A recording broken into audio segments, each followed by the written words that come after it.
diabetic episode? What if you're having a traumatic dissociative episode? You know, and it's easy to tell the difference. And to find that answer, it's in the book. But it's for people like that need context, not to become therapists. The book is not a therapy book, but it'll teach you how to be therapeutic in your interactions with people. And I think that's an important distinction, and that's something that we can all do. You don't need a fancy degree, you don't need to have, you know, tons of education and experience in order to learn some simple concepts that are going to make a big difference in how you treat people who've been wounded. And when you look at the statistics, 1 in 2 or 3 women have had, you know, have had traumatic experiences, 1 in 3 or 4 men. You know, we can just even look around the room and say, well, you know, there are survivors of trauma in our midst. And so what we don't want to do is have well-intentioned, misinformed interaction with somebody that will re-victimize them. So that was the heart thrust of doing this book. It was a delight to work with Celia and, you know, and our relationship over the years, and to see her become such a valuable therapist in the field. And yeah, I'm so happy that you all could come here today. So I just want to take a picture of everyone, because those of you that know me know I love pictures, you know, and I just want to, oh, well, that's me.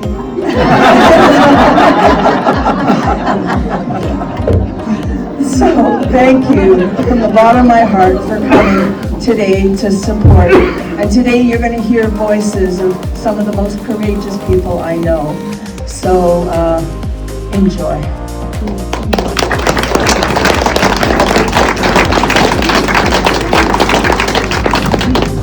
I could listen to you all day.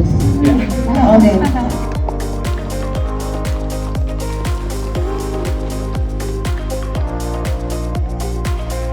Well, my name's Chaz Smith. I'm the CEO and founder of Be The Change YYC. It's a street outreach program here in Calgary. We've been operating for just over 11 years. And I want to thank Cecilia and Susan and all the presenters here, and Trevor, Kristen, and oh my goodness, my brain just, and I know you, we've collaborated many times. And speaking truths of power is sometimes hard, right? Especially in this sector in the current days. Sometimes it takes a lot of courage to speak this truth. So thank you for publishing this book, and thank you to the truth speakers that are up here telling that truth. Many people that can't be here, so we're here for them. So I have the privilege of reading from the chapter that I got to contribute to this book. It talks about some of my lived experience of homelessness, growing up as a young gay man, and what that looks like, and growing into the agency that I run today.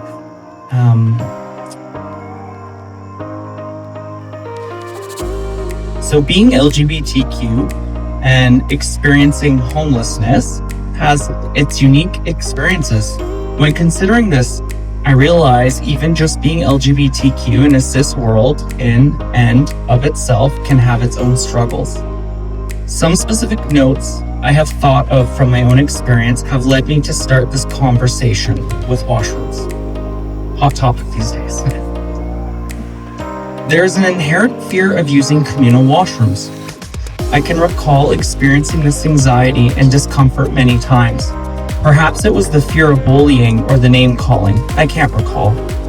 What I do know is that sharing a washroom with many others also experiencing homelessness was not always comfortable.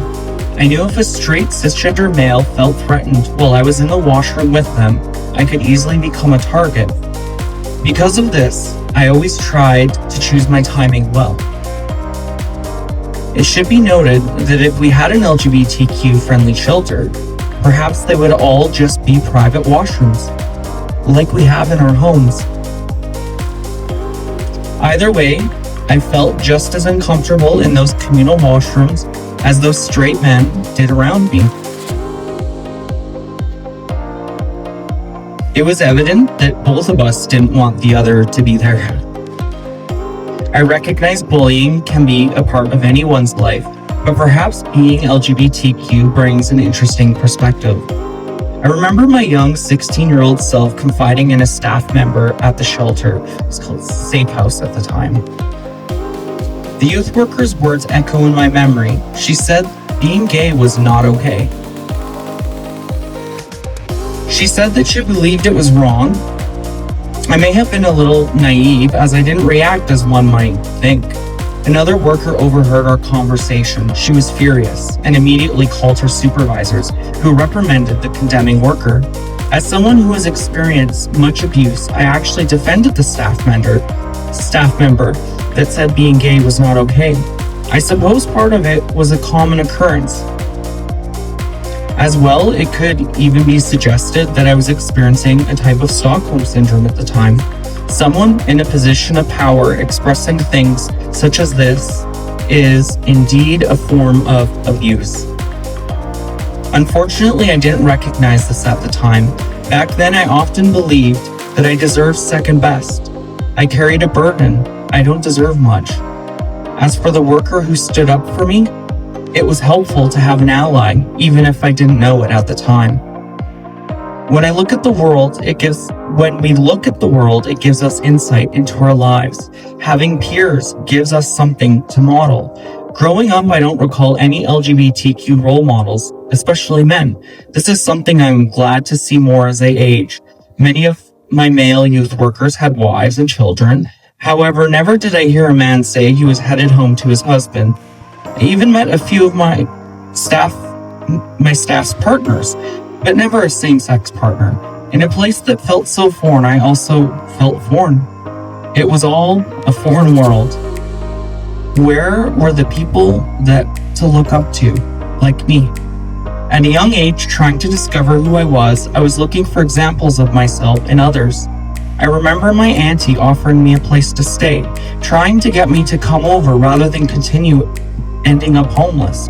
I recall the feelings of fear of connection. I had already left one abusive home. There was no way I would go with that fear into another. If my home life was so abusive, I thought surely all homes were the same. But there was something deeper I was hiding. I recall my cousin saying once to me, "You better not be gay."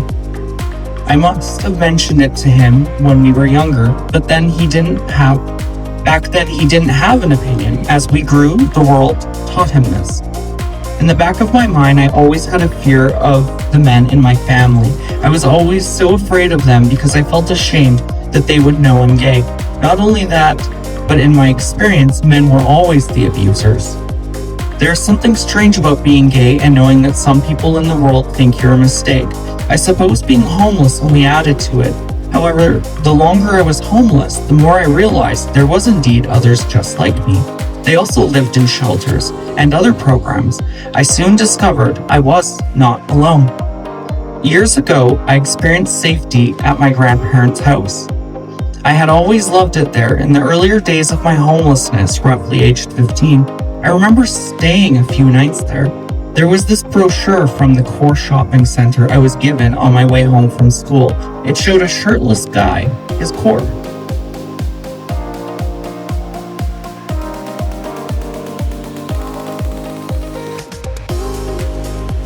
Sorry, I lost my position here. There was this brochure, the Core Shopping Center, I was given on my way home from school. It showed a shirtless guy, his core, as per the name. My grandma came into my room and saw it and said, "Chaz, you better hide that brochure before your grandfather sees it." I suppose in her heart, she always knew I was gay at the time. Soon enough, within days, they would no longer let me stay there, so I went back to the homeless youth shelter. I always wondered if that was part of their decision to have me leave because I was gay. My grandfather passed away 6 years ago, and he never was told I was gay. I lived in fear of him ever finding out. I was always told I couldn't tell him. I have always identified as a person of faith. I always sought peace in the teachings I heard from Jesus. But there was nothing more damaging to my psyche than when I was told that if I loved God, I couldn't be gay.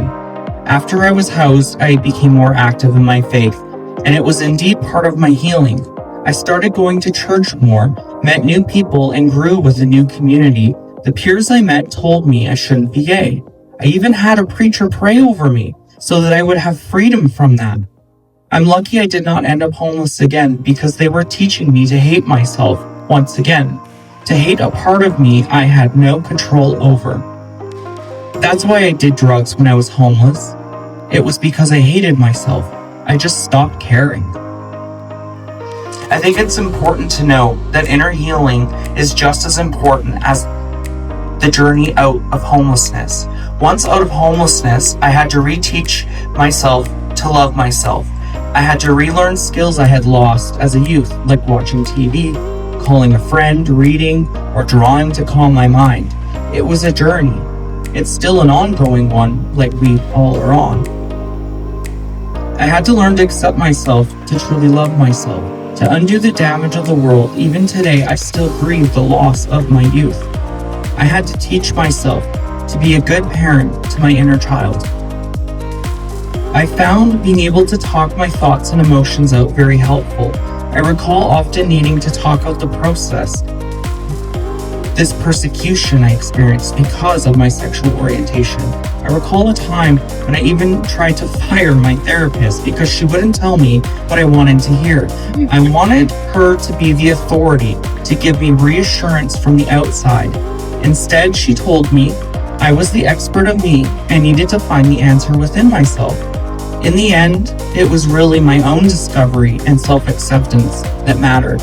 Everyone has an opinion to share, including positive ones, but as much as it is helpful to know being gay is okay from others, I suppose it's my own belief that truly impacts this healing in my heart. The world has already taught me to not love myself. My homelessness was a manifestation of that. Ending my homelessness was a process of learning to rediscover, accept, and ultimately continue to love myself. Now, I run a 90% volunteer-run nonprofit homeless street outreach team in Calgary. I try to impart this self-acceptance and non-judgmental love into others' lives. In my small way, I hope that we show others that they too can be the change in their own lives, that they are worthy of love and can love and accept themselves for where they are at and for who they are. We chose the name Be the Change YYC because it truly is about empowering others to be the change in their own lives, whatever that is, whatever that may be, because together we can all be the change in Calgary. And I suggested that if we take what she knows about trauma and we combine it with these worksheets about working on the family.